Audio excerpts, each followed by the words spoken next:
ઉપર હા ગમે તેવા છે, ક્રોધિત છે, મારામારી પણ કરે, બોલે પણ ખરા, પણ આપણા સારા માટે જ બોલતા હોય છે.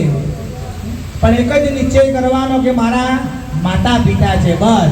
બીજું કોઈ તમારા મગજમાં મગજ દોડવું જોઈએ મને બાપા આમ બોલ્યા, મને મમ્મી એમ બોલી, ભલે બોલી, પણ એક જ નિશ્ચય કે મારા માતા પિતા છે, બસ. બીજો દિમાગ બીજી નસ કોઈ ચાલવી જોઈએ નહીં. પછી આવે પિતા, જે કંઈ પણ મૂકી ગયા, નોટ છાપી ગયા, બધી કોના માટે છે? આપણે વાપરવાના. કોઈ ધર્મદા કરવાની નથી કે બાપા લો 5,000 લઈ જાઓ પણ વાપરજો.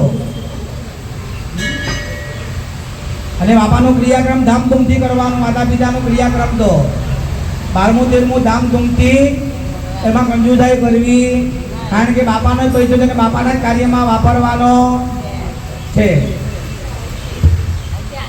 ત્યાર પછી પિતા, અને પછી આવે માતૃદેવો, પિતૃદેવો, પછી આવે અતિથિ, જેની કોઈ તિથિ નક્કી. રાતના 12 વાગે પણ અમદાવાદમાંથી સુરત ટ્રેન આવે તો આવે બી ખરા, એમને જમાડવાના. પૂછો જમીન આવ્યા છો? મોડું તો ભૂલી ગયો, 12 વાગે રાતના આવ્યા જમીએ, હવા નહીં પડતી હતી ના. અતિથિ, જેની કોઈ તિથિ નક્કી હોતી નથી, ગમે ત્યારે આવે, એમનું પ્રેમથી સ્વાગત કરવાનું. પ્રેમથી પૂછો જમીન આવ્યા